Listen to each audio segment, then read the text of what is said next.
यो त अस्ति कहिले माइलो आइदियो असोजको एकचोटि ठुलो चट्याङ पऱ्यो नि सबैतिर हो त्यतिखेर त्यो विजय दशमीभन्दा अलि अगाडि के पछाडि दशमीभन्दा पछाडि भनेपछि अनि तपाईँहरूले यो त एकदम राम्रो रहेछ त अरू कसैलाई पहल माग्दा हुँदैन गरिँदैन अनि सेन्ट्रल लाइन जोडिसक्यौँ हामीले गाह्रो छ यो कर्मचारी चाहिँ हामीले गाउँले 100 रुपियाँ उठाएर 9.5 दिएर बत्ती डाल्थ्यो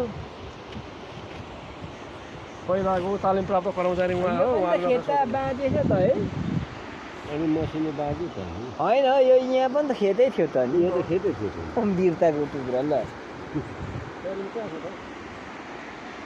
कसले बजाउनु भयो मान्छे हुनुहुन्न होइन हुनुहुन्छ तर अब कता